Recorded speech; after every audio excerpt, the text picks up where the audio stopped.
Alhamdulillah, syukurillah.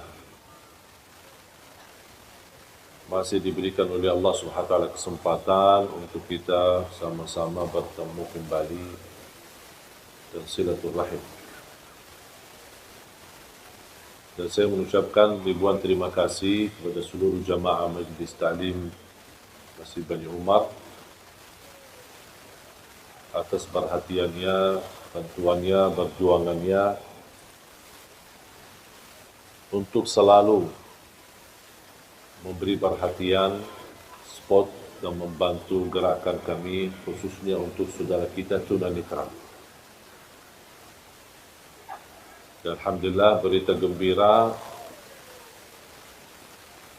sudah kami memberangkatkan jemaah umrah angkatan yang kedua dari saudara kita tunanetra. Alhamdulillah, kemarin baru mereka pulang dari Tanah Suci, hampir kurang lebih 25 orang. Dan subhanallah, walaupun saya tidak berkesempatan berangkat bersama mereka, tapi teman-teman dan tim dari yayasan temani mereka dan kawal, dan mereka mencerita begitu indahnya perasaan mereka sepanjang perjalanan ke Tanah Suci. Bayangkan 25 orang, tapi antri panjang, menarik perhatian. Dan alhamdulillah oleh petugas imigrasi sangat membantu kemudahan untuk proses penerbitan paspor. Ketika proses juga visa, ketika di Madinah pun alhamdulillah diberikan kemudahan. Jadi mereka sangat bangga dan senang. Yang buat saya terharu ketika melihat rakaman mereka ketika bertalbiyah, ketika berdoa, ketika lagi salat di Masjid Nabawi, dan mereka menangis. Dan mudah-mudahan kita terus memperjuangkan supaya kita mampu memberangkatkan insya-Allah haji untuk mereka. Dan itu semua perjuangan tidak akan terlepas daripada perhatian ibu-ibu. Karena jujur saja, kalau bukan izin Allah Subhanahu wa taala, kemudian bantuan, perhatian, kasih sayangnya dari ibu-ibu, nampaknya program ini belum tentu bisa jalan.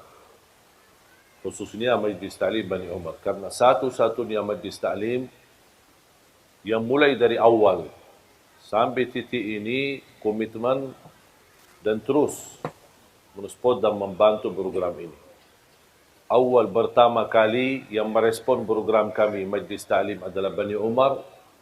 Kemudian selanjutnya, walaupun ada beberapa Majlis Ta'lim yang lain yang ikut bantu, tetapi yang komitmen tidak pernah terlepas perjuangannya, tidak pernah bosan dan tidak pernah menjauhi dari program ini, itu satu-satunya Majlis Ta'lim Bani Umar.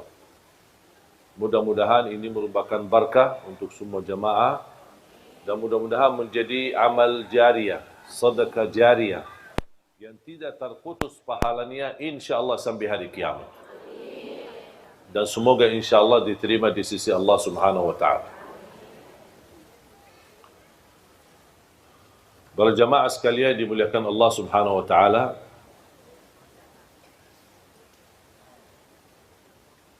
saya membaca satu kisah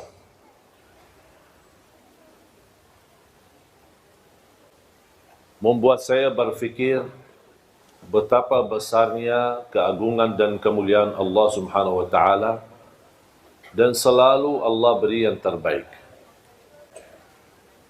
Cuma sayang sekali kita belum bisa tahu kebaikan tersebut kecuali sesudah kejadian ujian, bala, musibah cukup lama. Istilahnya kita mengetahui hikmah, alasan apa yang terjadi, apa yang kita hadapi di kemudian hari atau di waktu yang cukup lama, baru Allah munculkan hikmah dan alasan. Kisah yang saya baca mengambil banyak hikmah dan pelajaran, membuat saya sadar dan semakin belajar dan meyakini apa yang datang dari Allah pasti itu baik. Walaupun nampaknya di pandangan mata kita buruk dan itu ujian. Ada beberapa pengusaha berdagang. Mereka belanja barang banyak dari salah satu negeri. Kemudian mereka naik kapal.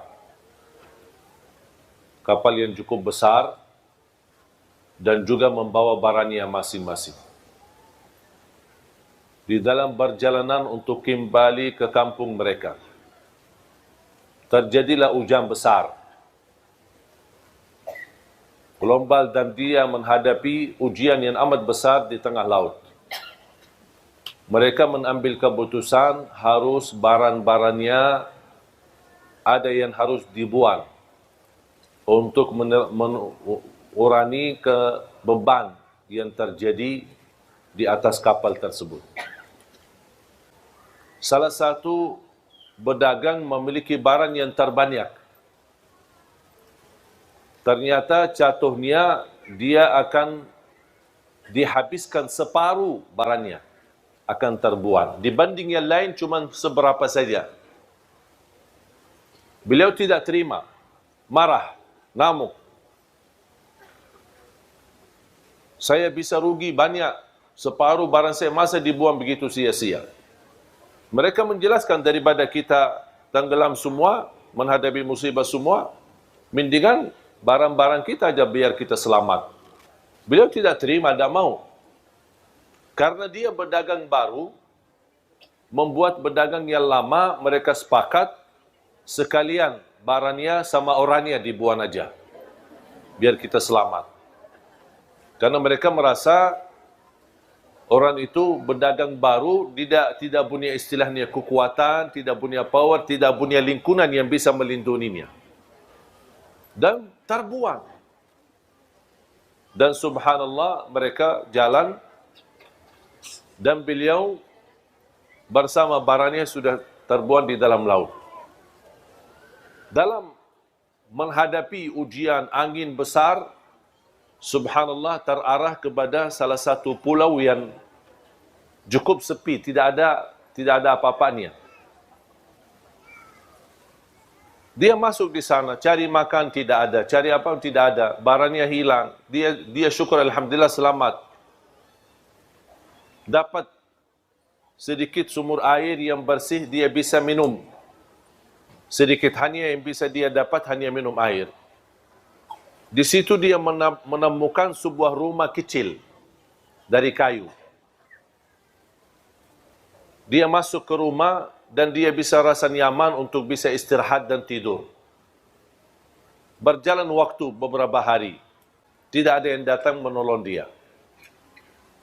Tiba-tiba datangnya angin yang cukup kencang dan besar, mengakibatkan terjadi kebakaran di pulau tersebut. Dihabiskan semua pohon-pohon yang ada sekaligus rumah kayunya itu. Begitu dia diselamatkan dari kebakaran dan kehilangan tempat tinggalnya yang satu-satunya yang bisa melindungi dari bahaya, langsung dia berkata, "Ya Allah, kenapa ini? Sampai rumah yang aku tempati untuk mencari nyaman dan melindungi diri, kebakaran habis." Dia sudah merasa diri akan menghadapi kematian, putus asa. Dan dia tidak tahu ada apa. Sampai dia ngamuk sama Allah. Kenapa ya Allah seperti ini? Dan subhanallah tidak lama ada kapal besar yang datang. Dan dia bisa melihat dari jauh. Langsung dia ke arah pantai dan menunjukkan tangannya. Mereka karena kapal besar tidak bisa mendekati, menerima perahu kecil atau kapal kecil untuk menjemputnya. Ketika dijemput dan naik kapal besar, dan beliau bertanya, "Kok dari mana kalian tahu saya ada di sini?" "Oh, kami tahu dari jauh kami melihat asap." Gara-gara terjadi kebakaran kan ada asap besar. Kami berfikir ini tanda biasanya kami seorang laut, pasti biasanya yang ditanda-tanda ada orang minta tolong. Makanya kami datang. Terus mereka tanya, Iman kamu kok bisa datang sini sendirian? Oh ceritanya saya bersama kapal berdagang, mereka mengkhianati saya, mereka semua bersepakat untuk melimbar saya di laut dan syukur saya bisa selamat. Kata pemilik kapal, mereka itu yang Anda cerita semuanya mati tenggelam.